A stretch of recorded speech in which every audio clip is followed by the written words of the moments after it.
front row. Come here up to the platform first so I can get you. People can see how beautifully you're dressed today. Come a little bit closer. You may be just barely in the frame there. And what's your name again? Okay. And you're, don't tell me, don't. Okay, tell me. Addison. You're Addison. Okay, good to see y'all. Love y'all. Go sit down right there. Be still and be quiet.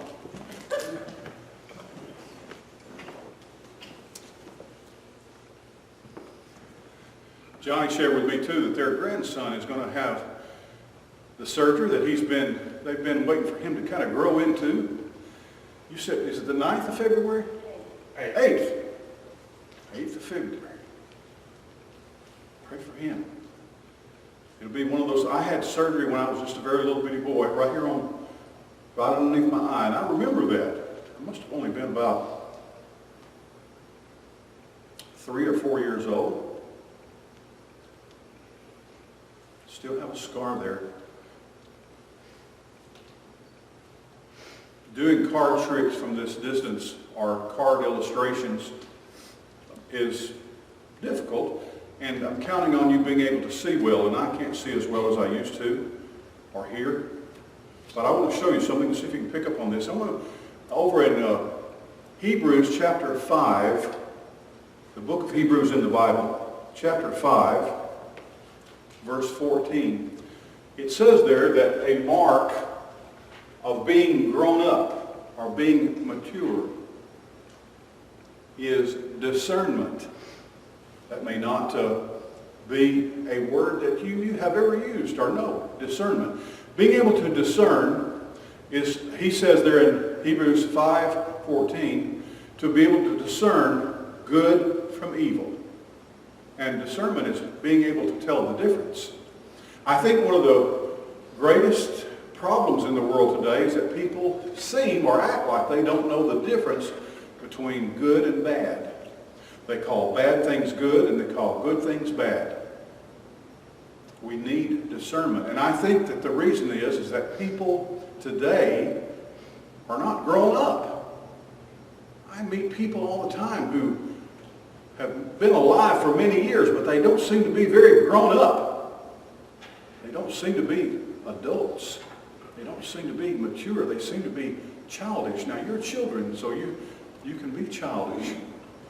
But it's one of the things for you to do is to grow up and to be able to discern. Now, you need to be able to, and I have these cards because I want you to be able to tell one card from another. I have an old joke that I've been using for many, many years. I'll ask people before I start doing a card trick, I'll say, do you know one card from the other?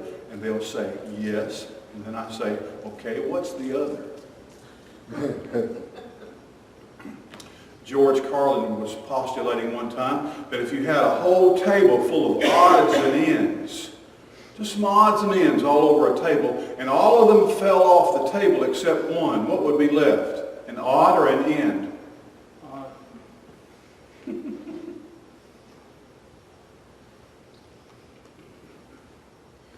You can tell usually, now look, once you look at this card, 52 different cards in a deck of cards.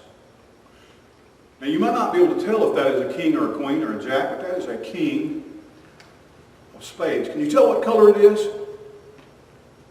What color is that? All right, I'm going to cut the cards.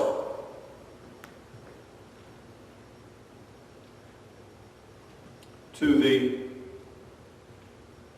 the 8 of spades. I'm going to cut them again. There's the 3 of spades.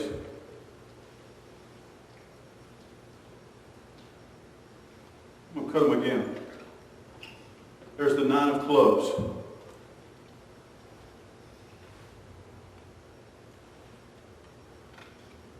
There's the ace of clubs.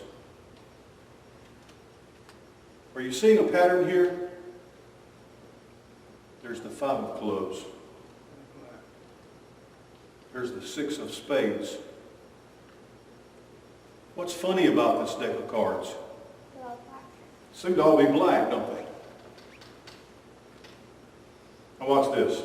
There's a 6 of spades, Queen of clubs, Jack of clubs, Joker, 5 of clubs, Ace of spades, 7 of spades, 2 of clubs, 9 of clubs,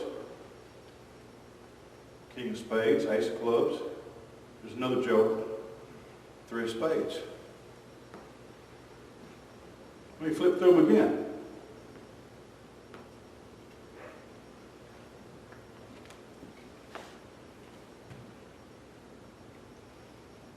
Well,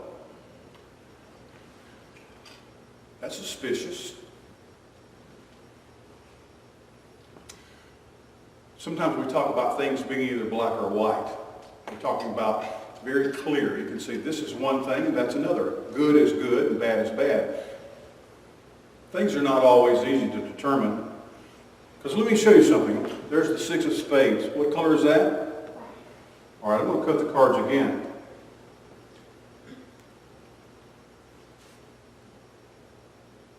That's the 7 of hearts. What color is that? Red. Let me cut them again. I'm just going to use my thumb right there. Queen of diamonds.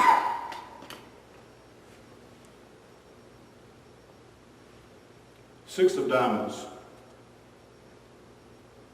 2 of hearts.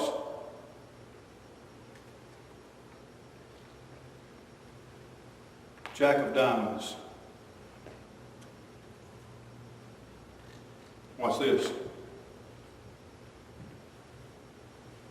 Jack of diamonds, Jack of hearts, 6 of hearts. Every one of those cards are red.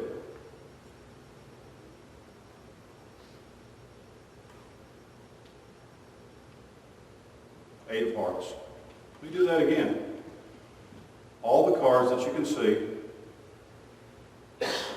appear to be red. So are these cards red or black? Yes, they are. It's a trick question, isn't it? It seems to be intentional, purposeful, that there may be people in the world who want to fool you, who want you to guess wrong. A part of your growing up, as the writer of Hebrews said, is learning to tell right from wrong. Let God lead you. Learn.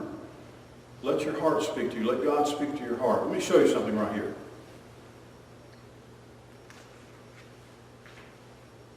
Look at that. Can you see that?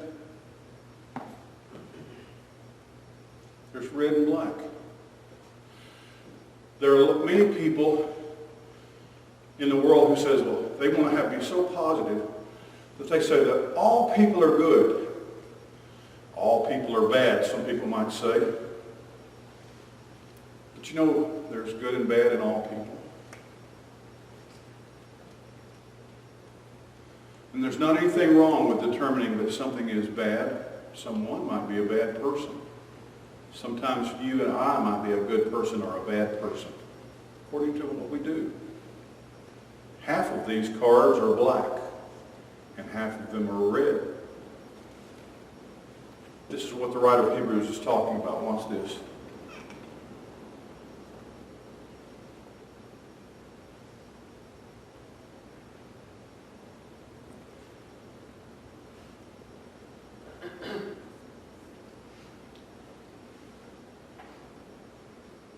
Pulled out all the red cards.